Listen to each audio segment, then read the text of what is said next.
Hey everybody, Tim here with today's episode of Star Trek Voyager, Season 5, Episode 11, Latent Image.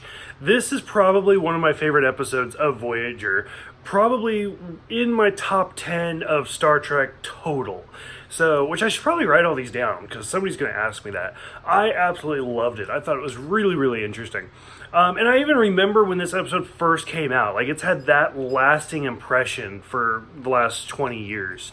So it starts out really kind of cool, where we've seen the Doctor actually kind of growing throughout the series, and he's kind of become, as he phrased it, a shutterbug. Like, he loves to take pictures and stuff like that.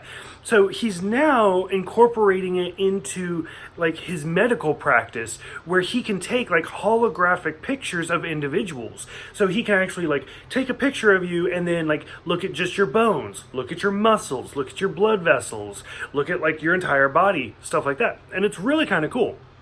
There's a cute little scene where he's trying to do it with like Naomi Wildman, but she's like tiny, and it's a funny little moment.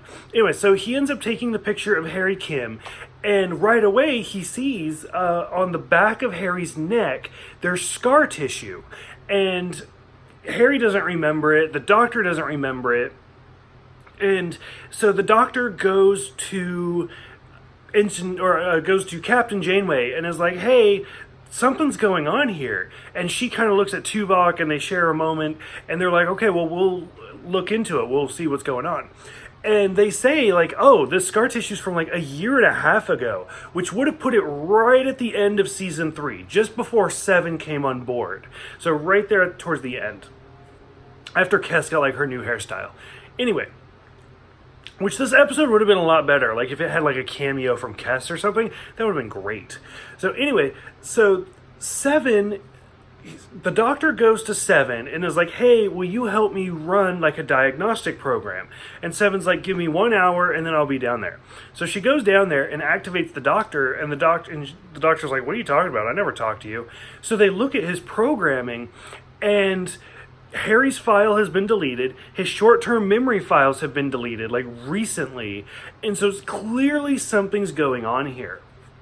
And so they're trying to like reactivate it to try to get him to remember what's going on. So once again, he goes to Janeway and he's like, "Hey, somebody on board is doing this. Like, we could have intruders on board right now." I mean, we already had that one species that like people forgot about like as soon as they walked away. So like this could be going on right now. So the Doctor is actually pretty smart, and he sets up his holo camera thing and makes a copy of his memories, so that way if they're deleted, the computer will restore them and take a picture of who's ever there. So when he does this, of course it ends up happening, and it's a great shot where you can see somebody walk in, but you can't see who it is because it's in like the reflection of a panel. And sure enough, they delete stuff, they leave, and the Doctor reactivates and is like, "Please state the nature of the medical emergency." And his memories come back, and he's like, "Oh, let's see who it is." Gets the camera, and it's Captain Janeway. So already, conspiracy theory through the roof. It's great. It's a fantastic episode. So he ends up actually going to the bridge and saying, "This is you," and like accusing her in front of everybody.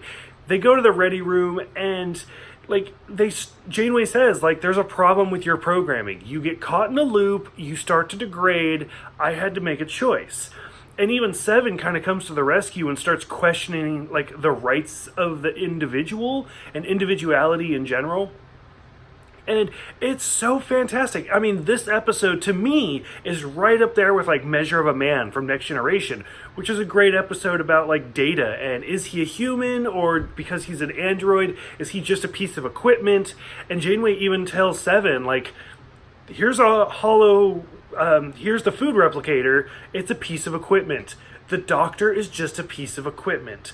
And 7 even says, like, no, he has, like, exceeded his programming, which is just like what Data did. And she said, like, he's part of the crew now, and this isn't right.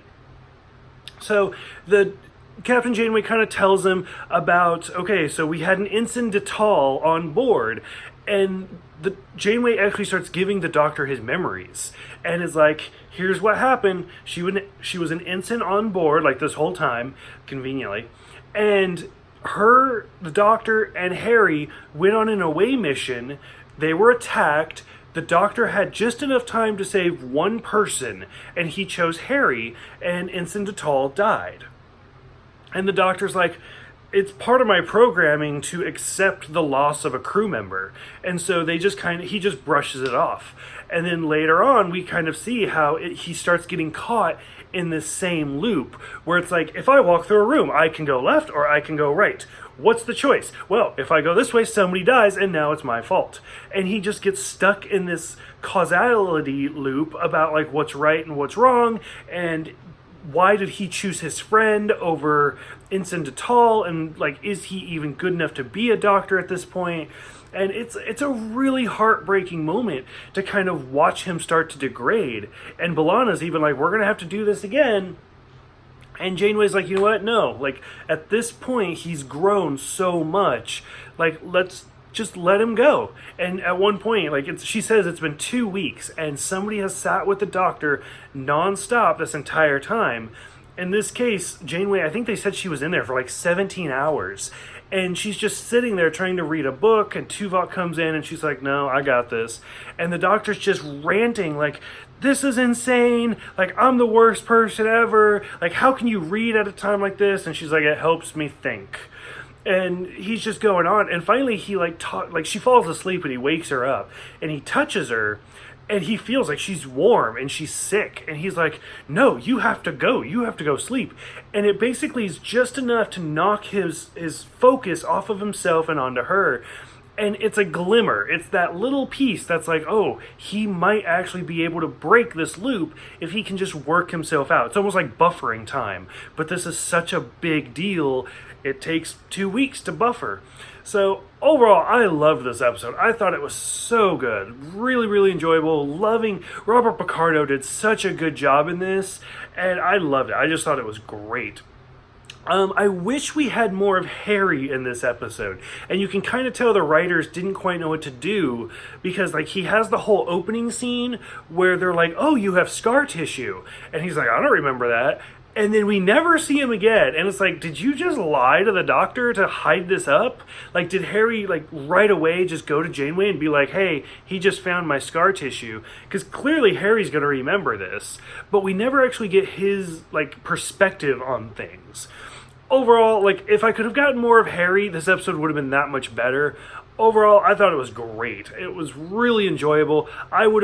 I don't know if a two-parter or not would have helped this, because so much happens. It's such a densely packed episode that I don't know if a two-parter would have like drawn out the mystery or made it too much. So for those who have seen this one, what did you guys think? Thank you guys for watching. Thank you guys for subscribing, and I will see you guys next time for The Bride of Chaotica.